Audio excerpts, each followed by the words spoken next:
ప్రభు అయినటువంటి యేసుక్రీస్తు నామానికి స్తోత్రాలు. అందరికీ ప్రైజ్ ది లార్డ్. ఈ దినము నాడు దేవుడి వాక్యం చూసుకుందాం. కీర్తనల గ్రంథము 50వ అధ్యాయము 8వ వచనం చూసుకుందాం. ప్రభుల వారు మన నుంచి ఏమి ఆశిస్తున్నాడు, మనం ఎలా ఉండాలని కోరుకుంటున్నాడు, మనం ఎలా జీవిస్తే తనకు ఇష్టము అని ఆయన ఆశపడుతున్నాడని చూసుకుందాం. నీ బలుల విషయమై నేను నిన్ను గద్దించుటలేదు, నీ దహన బలులు నిత్యము నా ఎదుటనున్నవి అంటున్నాడు దేవుడు. ఎందుకంటున్నాడు ఈ మాట అంటే దేవుడు వాక్యం సెలవిస్తుంది, నీ బలుల విషయం నేను నిన్ను గద్దించుటలేదు అని. ఎందుకు అంటున్నాడంటే దేవాతి దేవుడు మొదటి వచనం చూసుకున్నట్లయితే దేవాతి దేవుడైన యెహోవా ఆజ్ఞ ఇచ్చుచున్నాడు.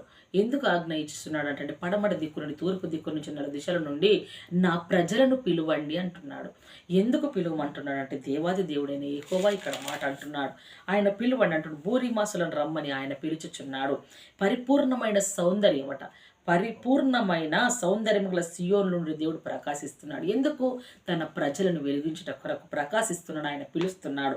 ఆయన అంటాడు, మన దేవుడు ఏం చేస్తున్నాడు మన కొరకు, సమయం వెచ్చిస్తున్నాడు ఆయన మన కొరకు. ఆయన మౌనంగా ఉండడు, ఆయన ముందట అగ్ని నడుస్తున్నది.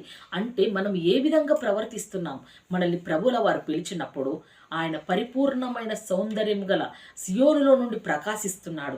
పరిపూర్ణమైన జీవితం మనం జీవించాలని, ఆయన సౌందర్యము మనకు అలంకరించాలని, దేవుడు మన మీద ప్రకాశించాలని ఆయన కోరుకుంటున్నాడు. ఆయన కోరుకునే విధంగా మన ప్రవర్తన ఉందా, మన జీవితం పరివర్తన చెందిందా అని దేవుడిని ఇక్కడ మాట్లాడుతున్నప్పుడు మనల్ని మనం కూడా పరీక్షించుకోవాలి. కాబట్టి ఇక్కడ అంటాడు, బల్యార్పణలో చేత ఆయన మనతో నిబంధన చేసుకొని ఉన్నాడు. ఏమని చేసుకున్నాడు అని అంటే, నా భక్తులను నా యొద్దకు సమకూర్చుడి అంటున్నాడు. ఎవరిని సమకూర్చమంటున్నాడు ప్రభుల వారంటే, తన భక్తులను అనగా తన నామం పెట్టబడిన వారును, తన పేరు పెట్టి పిలుచుకున్న వారును, ఎవరైతే తన రక్తంలో కడగబడ్డారో వారిని ఆయన పిలుచుకుంటున్నాడు. పిలుచుకొని ఏమంటున్నాడు, దేవుడే తన న్యాయకర్త అయి ఉంటున్నాడు. కాబట్టి భూమికిని ఆకాశంను ఆయన పిలుస్తున్నాడు. ఏమని?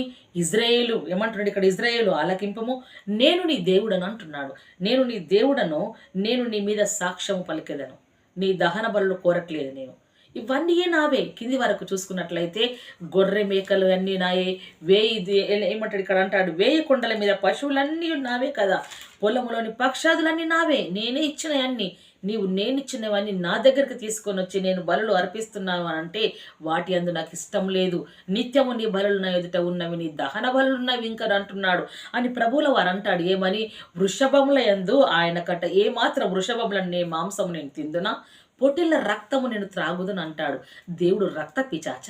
రక్తము త్రాగుటకు కాదు కదా, ఆయన రక్తము త్రాగేవాడు కాదు. ప్రజల కొరకు, సర్వమానవాళి కోటి పాపము కొరకు తన రక్తముని దారపోసిన దేవుడు. కాబట్టి ఆయన రక్తమును కోరుకోవట్లేదు. ఇక్కడ ఏమి కోరుకుంటున్నాడంటే మనల్ని కోరుకుంటున్నాడు ప్రభు. పరిపూర్ణంగా మనల్ని మార్చాలని, పరిపూర్ణమైన సౌందర్యముగా మనల్ని మార్చాలని కోరుకుంటున్నాడు. ఆయన పిలుచుకుంటున్నాడు తన భక్తులను ఆయన పేరు పెట్టబడిన భక్తులు ఏ విధంగా ఉండాలో ఆయన చెప్తున్నాడు.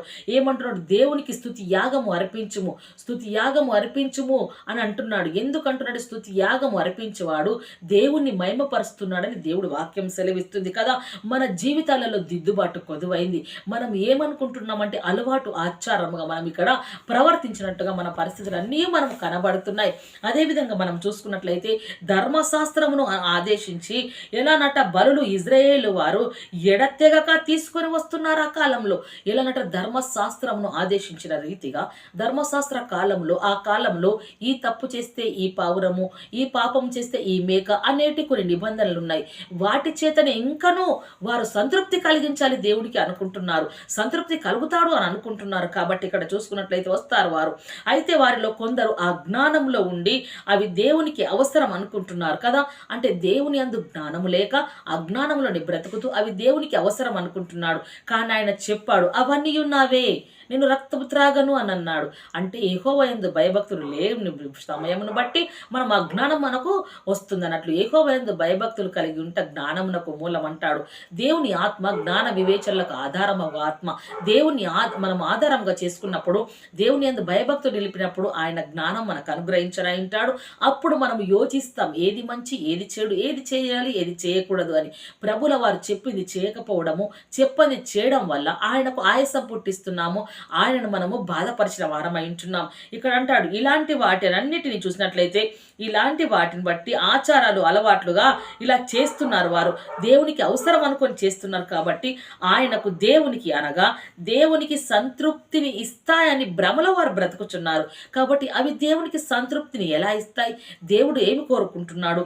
ఇక్కడ చూసినట్లయితే ఎత్తేస్తున్న ఇలా పౌలు గారు మాట్లాడతారు కదా. ఏమని మాట్లాడుతున్నట్టే పొరపాటున్న అభిప్రాయాలను పౌలు ఖండించాడు. పొరపాటు కలిగిన అభిప్రాయాలను పౌలు భక్తుడు ఖండించినట్టుగా మనం ఇక్కడ చూసుకుంటున్నాం. అపోస్తల కార్యంలో మనం చూసుకుంటాం కదా. ఆయన అందరిని ఎలా ఉంటున్నాడు? అందరికి నీ జీవమును ఊపిరిని సమస్తమును దయచేవాడు గనక తనకు ఏదైనా కొదువ ఉన్నట్టు మనుషుల చేతులతో సేవింపబడువాడు కాడు. హల్లెలూయా. ఏమైనా కొదువగా ఉందా? ఆయనకు మేకలు మాంసము గొర్రెలు అన్ని కొదువగా ఉన్నాయి. ఆయన కావాలనుకుంటే కొదువ లేదు. కానీ అందరికీ జీవమును ఊపిరిని దేవాతి దేవుడు దయచేసి ఉన్నాడు. కాబట్టి మనం ఏమనుకుంటున్నామంటే వాటి అందు దేవుడికి సంతృప్తి కలిగి ఉన్నాం అనుకుంటున్నాం. మనము కూడా అజ్ఞానంలో విడిచిపెట్టాలి. ఇక్కడ అంటున్నాడు ఇంకా మాటలు చూసుకున్నట్లయితే ఎలాగంటే బ్రతుకంతయు అపవిత్రంగా ఉంచుకొని హృదయమంతయు మనము ఎలానట దేవునికి వ్యతిరేకంగా ఉంచి మనం ఏం చేయనంటున్నాం? దేవునికి వ్యతిరేకంగా ఉండి దేవుని దృష్టిలో సరిగా లేనప్పుడు ఏంటిది? హృదయము కానీ మనస్సు కానీ మన జీవితం కానీ దేవుడి ఎదుట సరిగా లేనప్పుడు మత సంబంధమైన ఆచార కర్మలకు ఎంత సమయం మనం ఇచ్చినా ఎంతసేపు మనము వాటిని పట్టుకొని తనలాడినా కానీ ఏ మాత్రము దేవునికి దాని అందు విలువ లేదు. ఎందుకు విలువ లేదు అనంటే దేవుడు ఆచారములను కోరువాడు కాదు. ఎటువంటి వాటిని కోరువాడు అంటే హృదయమును కోరువాడు. అదే హృదయమును అపవిత్రపరచుకొని దేవుడికి అపవిత్రపరిచిన హృదయమును అర్పిస్తే ఉంటే దేవుడు వాటిని మెచ్చలేడు. అందులో దేవుడికి ఏ మాత్రమును కూడా సంతోషము లేదు అని ప్రభుల వారు యెషయా ప్రవక్త ద్వారా మాట్లాడాడు. యెషయా ప్రవక్త ద్వారా ఏం మాట్లాడాడు ఇక్కడ మనం చూసుకుందాం. 1వ యెషయా గ్రంథము అలా అంటున్నాడు. సరిగా లేదు కదా. యెషయా ప్రవక్త ద్వారా దేవుడు చెప్పాడు. యెషయా ప్రవక్త ద్వారా ఎక్కడ చెప్పాడంటే యెషయా గ్రంథం 1వ అధ్యాయం 11 నుంచి 17 మటుకు చూసుకున్నట్లయితే ఇక్కడ ఉంటాడు. యెహోవా సెలవిచ్చిన మాట ఇదే. ఏమని సెలవిచ్చాడు ఆయన ప్రవక్త ద్వారా అంటే విస్తారమైన మీ బలులు నాకేలా? విస్తారంగా అర్పిస్తున్నావు అవి నాకెందుకు అని దహన బలులు పొట్టేలును బాగుగా మేపిన దూడల క్రొవ్వును నాకు విక్కసమాయను అంటున్నాడు. నాకు అవి నచ్చలేవు అంటున్నాడు. కోడెల రక్తం అందైనను గొర్రెల రక్తం అందైనను గురిపోతుల రక్తం అందైనను నాకు ఇష్టము లేదు అంటున్నాడు ప్రభుల వారు. అంటే ఇష్టము లేనివి ఆయన సన్నిధికి తీసుకెళ్లి అర్పించినప్పుడు మనం ఇప్పుడు ఏమేమైతే దేవుడి సన్నిధికి వెళ్తున్నామో వెళ్ళి అనాలోచనగా ఆచార ప్రకారంగా ఉండి హృదయము సరిగా లేనప్పుడు అపవిత్రమైన జీవితం జీవిస్తూ మనము దేవుడి సన్నిధిలోకి ఇవన్నీ తీసుకొని వెళ్తే ఆయన మెచ్చుతామంటారా? ఆయన ఒప్పుకుంటాడంటారా? ఆయనకు సంతృప్తి కలిగిస్తుంది అంటారా? ఆయనకు వాటి అందు సంతృప్తి లేదు. వాటిని మనం అనుసరించకూడదు. అజ్ఞానంలో బ్రతకకూడదు మనము. ఎందుకంటే ప్రభుల వారే మన కొరకు తన ఈ బలులను అంగీకరించక గొర్రెమేకల బలులను నేను త్రాగుతానా అని అన్నాడు. అంటే దేవుడే తన రక్తము చిందించుటకు భూమి పైనకు వచ్చాడు. ఎవరి కొరకు? సమస్త మానవాళి కోటి పాపము కొరకు. సమస్త మానవులందరినీ రక్షించాలనే పేరు పెట్టి పిలుచుకున్నాడు. లోబడిన ప్రజల వైపు కూడా తన చేతి చాపాడు. ఎందుకంటే ప్రతి వారిని విడిపించుటకు ఆయన వచ్చాడు. భూమి మీద కలుగజేసిన సమస్తం ఆయన సొత్తు అయి ఉంటుంది. ఇలా ఏవి అంటే పక్షాదులే కాదు, భూమి మీద ఉన్న సమస్తము ఆయనవై ఉంటున్నాయి. మనుషులే కాదు, భూమి ఆకాశంలో అందులో ఉన్న ప్రకృతి సమస్తం ఆయనవై ఉంటున్నాయి. కాబట్టి ఆయన చేసిన వాటిని ఆయన ఎలా వాటిని హతమర్చాలనుకుంటాడు? ఎవరైనా సరే తయారు చేసిన దాన్ని కంచె వేస్తాం, తయారు చేసిన దాన్ని కాపాడుకోవాలని మనం ఆరాట పడతాం. దేవుడు కూడా మనల్ని తయారు చేశాడు ప్రేమతో. భూమి ఆకాశంలను పక్షాదులను ఎర్ర గొడ్లను కదా గొర్రె బేకలను ప్రతి జీవిని దేవుడు కలగజేశాడు. భూమి మీద కలగజేసిన వాటికి తన ప్రొడక్షన్ గా ఉన్నాడు, తన కంచెలో ఉంచాడు కదా, తన రక్తము కార్చాడు, తన ఎలా కోరుకుంటాడు. అందుకే వాటి అందు నాకు సంతోషం లేదు అంటున్నాడు. మన యందు సంతోషం ఉంది. మనల్ని ఆయన పేరు పెట్టి పిలిచాడు. ఎలా అన్నట తన భక్తులుగా పిలిచాడు. పరిపూర్ణమైన సౌందర్యములు గల సియోనులో మనం దేవుడు ఏం చేయుచున్నాడని మనం ఇక్కడ పలుకుచున్నాం. అదేవిధంగా మనం చూసుకున్నట్లయితే నా సన్నిధిని కనబడని వాళ్ళెవరిని మీరు వచ్చుచున్నారే, నా ఆవరణములలో మిమ్మల్ని అడుగుపెట్టుమన్నవాడు ఎవడు అంటున్నాడు. ఎంత పెద్ద మాట అది. అంటే నా సన్నిధిని కేవలం కనబడాలని వస్తున్నారు, అలవాటు ఆచారంగా వస్తున్నారు. మీ హృదయం నాకు ఇవ్వట్లేదు, మీరు ఏం అర్పిస్తున్నారు నా సన్నిధికి వచ్చి? మీరు అర్పించే కానుకల, మీరు పెట్టే భోజనాల, ఏవి నాకు సంతృప్తి కలిగనివ్వట్లేదు. వీటి కొరకే గనక మీరు నా మందిరానికి వస్తే మీరు రావద్దు. ఎందుకు రావద్దంటే నా ఆవరణంలో మీరు అడిగే పెట్టకూడదు అంటున్నాడు. ఎవడు పెట్టమని పిలిచాడు మిమ్మల్ని? మీరు నాకు ఏం తీసుకొస్తున్నారు? గొర్రెలనా, మేకలనా, మీరు తీసుకొచ్చే స్వీట్లనా, మీరు తీసుకొచ్చే భోజనాలనా? కాదు, నాకు మీరే కావాలి, మీరే కావాలి, మీరు నా తట్టు తిరగాలి అని కోరుకుంటున్నాడు. ఆయన అంటున్నాడు ఇక్కడ, మీ నైవేద్యం అంతా వ్యర్థము, అవి నాకు అసహ్యము, నేను వాటిని కోరుకోలేను అంటున్నాడు ప్రభుల వారు. అదేవిధంగా చూసుకున్నట్లయితే ఇంకా అంటాడు అమావాస్యనట. అమావాస్య విశ్రాంతి దినమును సమాజ కూట పత్రిక చక్రు జరుగుచున్నవి ఎల్లట పాపుల గుంపు కూడిన ఉత్సాహ సమాజమును నేనోర్చజాలను. హల్లెలూయా. అబ్బా, ఎంత మాట ఇది! మరొక్కసారి కూడా చదువుకుందాం. అమావాస్యయు విశ్రాంతి దినమును సమాజకూట ప్రకటనమును జరుగుచున్నవి. ఏమని?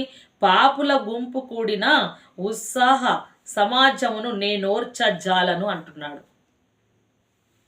మనము సమకూర్చబడుతున్న దేనికో ప్రభుల వారు చెప్తున్నారు ఇక్కడ. ఆలోచించండి. హృదయ రహస్యాలు ఎరిగిన వాడు, హృదయమును పరిశీలించువాడు, హృదయ పరిశోధకుడు, పరిశుద్ధుడు, పరమ పవిత్రుడు కోరుకుంటున్నాడు. ఇక్కడ ఏమంటున్నాడు అంటే అమావాస్య ప్రార్థనను ఆరంభిస్తున్నారు మీరు, విశ్రాంతి దినమని సమాజంగా ప్రకటనలు జరిగించి కూడుకుంటున్నారు.